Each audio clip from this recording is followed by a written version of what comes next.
आप सभी को प्रणाम। सबसे पहले आप सभी से गुजारिश है कि आप मेरे चैनल को सब्सक्राइब करें।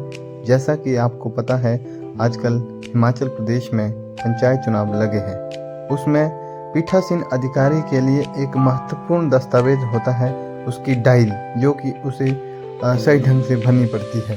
तो हम देखते हैं कि उसको कैसे भरेंगे, उसका विवरण हम यहाँ पर देंगे। सबसे पहले पंचायत का नाम लिखेंगे प्रेमनगर, वार्ड संख्या कितनी है, मान लो 1 है, और विकास खंड का है कुल्लू है, तहसील कुल्लू है, जिला कुल्लू है।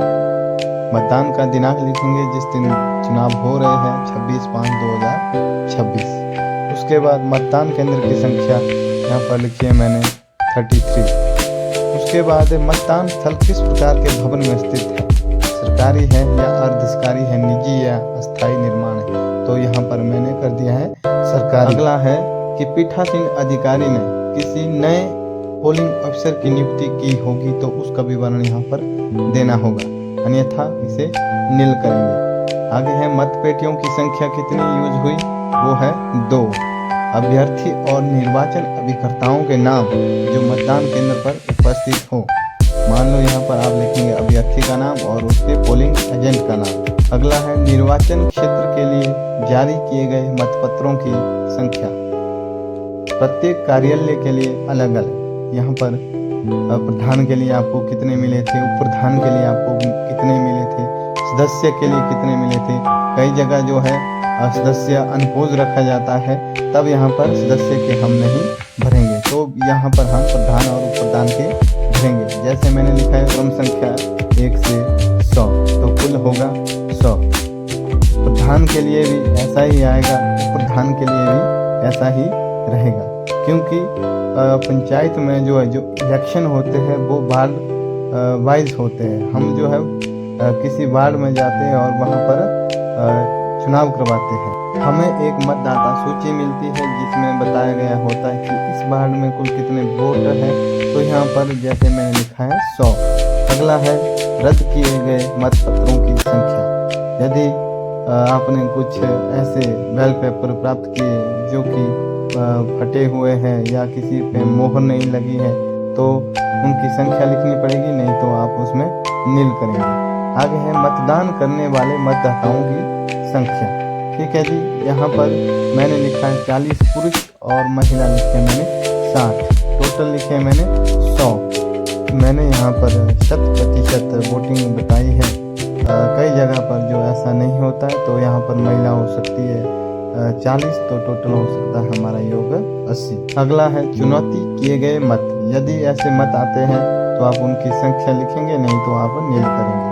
अगला है उन मतदाताओं की संख्या जिन्होंने साथी की मदद से मतदान किया। ऐसे भी कई मतदाता आएंगे जो कि स्वयं मत नहीं दे सकते, वो किसी साथी की सहायता लेते हैं, तो यदि ऐसा होता है तो आप यहाँ पर उनकी संख्या लिखेंगे, नहीं तो आप नील करेंगे। यहाँ पर मैंने 5 लिखा है। आगे है निविदत मतों की संख्या, मतलब टेंडर्ड वोट कितने पड़े थे वो यहाँ पर आप बताएंगे, या नहीं तो नील करेंगे। अब है समय, कब से लेकर वोटिंग शुरू हुई वो यहाँ पर बताना है।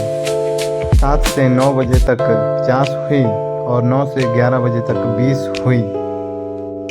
आगे है 11 से 1 बजे तक कितनी वोटिंग हुई, यहाँ पर लिखेंगे 15, और 1 से 3 बजे तक कितनी वोटिंग हुई, यहाँ पर भी 15 लिखेंगे। मैंने यहाँ पर नहीं लिखा है, तो यहाँ पर 15-15 लिखना पड़ेगा। जितनी भी आपके पास हुई है वो आप यहाँ पर लिखेंगे, और उसका जो है ब्यौरा आप अपनी कॉपी पर पहले ही नोट करते रहेंगे कि 7 से 9 बजे तक कितनी वोटिंग हुई है, 9 से 11 कितनी हुई है, 11 से 1 कितनी हुई है, और 1 से 3 कितनी हुई है, वो यहाँ पर फिर आपको लिखना पड़ेगा।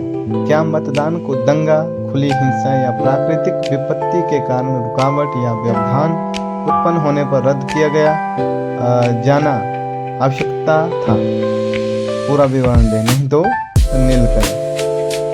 क्या मतदान को निम्न भ्रष्ट कार्रवाई से दूषित तो नहीं किया गया। यदि यहाँ पर आपके साथ कुछ होता है तो वो यहाँ पर आप लिखेंगे, नहीं तो आप नील करेंगे। अगला है अभ्यर्थी निर्वाचन अभिकर्ता द्वारा यदि कोई गंभीर शिकायत की गई होगी तो लिखें, नहीं तो नील करें। ये नीचे वाले कॉलम ऐसे ही है। यदि आपके पास आपके पोलिंग स्टेशन पर कुछ घटनाएं होती है उसका ब्यौरा देंगे। अगर हुई है नहीं तो आप उसे नहीं लिखेंगे।